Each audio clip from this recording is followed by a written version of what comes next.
পাতারকান্দির কৃতি সন্তান, আমাদের গর্ব, দুইবারকুর বিধায়ক, বর্তমান আসামের মন্ত্রী শ্রী কৃষ্ণেন্দু পাল মহাশয়ের কাছে আমরা একটা দাবি লই আইছি। এই দাবিটা শুধু বরাককুণ্ড পরিবারের নয়, এই দাবিটা হইল পুরা আসামর, পুরা বরাকবাসীর, পুরা করিমগঞ্জবাসীর, পুরা পাতারকান্দিবাসীর।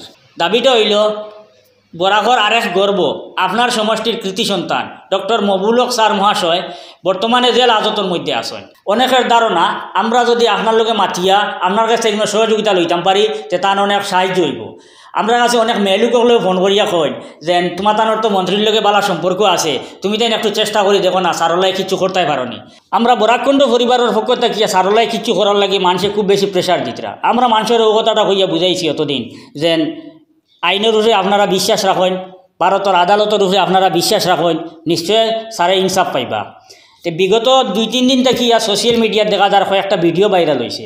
দেখা যার যে খেয়েছে তাই ডুকছই, যে বাদী এ নিজে অস্বীকার করে যে আমি তার উপরে কোনো কেস দিছি না। এটাতে কি অনেক মানুষের মনের মাঝে কথাটা আইছে যে স্যারের বিরুদ্ধে কোনো একটা ষড়যন্ত্র করাবার, স্যারডে ফাঁসাইবার লাগিয়া। আর এই ভিডিওগুলো ভাইরাল হওয়ার পর থেকে আমরার কাছে ফোন আবার খুব বেশি বাড়িছে, খুব বেশি SMS আর যে তুমি তাই কোনো একটা পদক্ষেপ নেও স্যারডে নির্দোষ প্রমাণ করার লাগিয়া। যেমন আমরা তো এমন বড় কোনো প্ল্যাটফর্মে গিয়ে পৌঁছিতাম পারছি না যেখান থেকে আমরা কিচ্ছু করলে স্যার নির্দোষ প্রমাণিত হয়ে দিবা।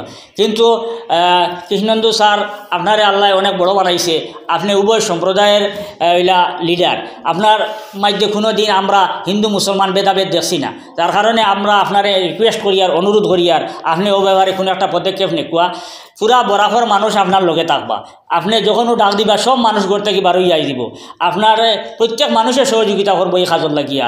আর আমরা বিশ্বাস আপনি এই ব্যাপারে সহযোগিতা করবা। আমরা দাবি আপনি ও ব্যাপারে কিছু একটা করুন। কারণ হইল আমরা বর্তমানে খুব অসহায়। আমরা মুসলিম যে লিডারসকল আসেন, যে নেতৃবৃন্দসকল আসেন, এরা সবে চোখ মুজি লিছেন। আজকে আমরার উপরে কোনো সমস্যা আইলে এরা আমরা সামনে আইয়া দাঁড়ায় না। খুব আফসোসের ব্যাপার, এতদিন থেকে মবুল হক স্যার জেলের মধ্যে বন্দী আসেন। অনেকে দেখতে পাইতরা, বুঝতে পাইতরা যে তার উপরে অন্যায় চলে, তার বিরুদ্ধে ষড়যন্ত্র, কিন্তু কেউ কোনো মুখ খুলছেন না। কিন্তু আপনি আমরার মন্ত্রী, আপনারে হাজার হাজার মুসলমান মানুষে ভোট দিছে, আপনার উপরে সব মানুষের দাবি আছে। আর প্রত্যেক মানুষে ও কথাটাও কর যে আপনিও ব্যাপারে কোনো একটা পদক্ষেপ নিতা। প্লিজ স্যার আপনি কোনো একটা পদক্ষেপ নেন, আমরা সহযোগিতা করেন বা আমরা বরাককুণ্ডরে কোনো একটা পরামর্শ দেন, আমরা কিছু করার লাগিয়া।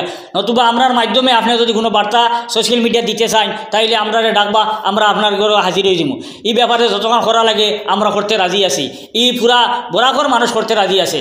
আপনারে বরাকর মানুষে মাথা তুলিয়া রাখবো, সম্মান দিব, সারা জিন্দগি আপনার একসান মনে রাখবো যদি আপনি আজকে মবুল হক স্যারের লাগে কিছু একটা করেন। সমাজের উচ্চশিক্ষা শিক্ষিত করতে গিয়ে মানুষ যদি এরকম বিপদের সম্মুখীন হয়, মানুষ যদি এরকম হ্যারাসমেন্ট হয়, তো কোনো মানুষ আর চাইতো না যে সমাজের শিক্ষা বাড়ক, সমাজ উন্নত করুক। প্রত্যেক মানুষ স্বার্থপর হয়ে দিব যে আমি খেনে অন্য সমাজের ফায়দার লাগি লড়িতাম, আজকে আমি লড়িলাম, কালকে দেখা যায় আমার পিছনে কেউ নাই, আমি এই সমাজের বাবা কিছু করার চেষ্টা করলাম, কালকে আমার পিছনে কোনো মানুষ দাঁড়ায় না।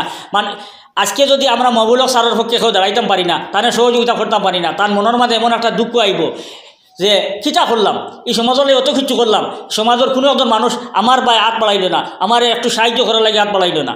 তার কারণে আমরা সবর উপরে দায়িত্ব হয়েছে মবুল হক স্যারকে বর্তমানে সাহায্য সহযোগিতা করা। মবুল হক স্যারের যে শিক্ষা প্রতিষ্ঠানগুলা, এই শিক্ষা প্রতিষ্ঠানগুলার যে খালি মুসলিম মানুষে পড়াইলা নাই, প্রত্যেক জাতি ধর্মর মানুষে এই শিক্ষা প্রতিষ্ঠানগুলা থেকে শিক্ষা লাভ করে। প্রত্যেক মানুষে তানে বলা পায়। অনেক হিন্দু মানুষ, অনেক অন্য ধর্মাবলম্বী মানুষ, অনেক এই মেঘালয়ের অনেক মানুষ, বিভিন্ন জাতি ধর্মের মানুষে ফেসবুকের মাধ্যমে, টুইটারের মাধ্যমে লেখালেখি করতাম তেন এই মানুষটারে মুক্তি দেওয়া হোক, এই মানুষটারে মুক্তি দেওয়া হোক। আজকে যদি পুরা আসামর মানুষে এক বাক্যে যদি আমরা আওয়াজ তুলি যে আমরার আওয়াজ কিতা এই আসামর CM আমরার মুখ্যমন্ত্রী হিমন্ত বিশ্ব শর্মা স্যারে কিতা শুনতে নাইনি, তার কাছে কিতা পৌঁছিত নাইনি, আর সবর কিতা কথা তাই ফেলাই দিবানি। আমরা সবে এক বাক্য হইয়া দাঁড়াই না, এক বাক্য হইয়া একবার আওয়াজ তুলি না স্যারের পক্ষে, স্যারেরও মন কান খুশ হইব। আরও যারা সমাজও ভালো ভালো কাজ করে তারা উৎসাহিত হইব। নাইলে আজকে যারা ভালো ভালো কাজ করার চেষ্টা করে, সমাজের কিছু একটা দেওয়ার চেষ্টা করে, কালকে তারা এই সমাজের দেওয়ার থেকে বিরত হয়ে যাব, নিজের এফিসিটি লইয়া যাইব গিয়া, সেবার সামনে আইতো না সমাজের আগুইয়ে লইয়া দেওয়ার লাগিয়া। মানুষের এইসব বালা কাজের প্রতি একটা ডর আই দিব যে বালা কাজ করার পরে এটার পরিণাম ভয়ানক হয়ে যায়, এটার পরিণাম জেল হয়ে যায়। যার কারণে আমরা সবে মবুল হক স্যারের পক্ষে দাঁড়াইতাম, তানে সহযোগিতা করতাম।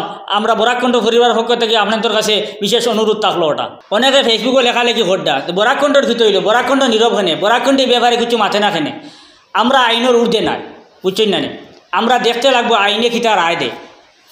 কেস কোর্টও গেছে গিয়া, কোর্টে খিতা রায় দেখা লাগবো। যখন কেস কোর্টও গেছে গিয়া আমরা অপেক্ষাতে আসলাম যে কোর্টে থেকে রায় খিতা হয়। আমরা এই কথা বিশ্বাস আছে, আমরা বিশ্বাস করি যে কোর্টে সুবিচার করব। আর কোর্টে তার লাগে সুবিচার করছে। এরপরে দেখা গেল যে কয়েকটা বুয়া খেয়েছে, তান্ডে আবার কারাগারও ফাটানি হয়ে গেছে। এই জিনিসটা খুব খারাপ লাগছে, দুঃখ লাগছে।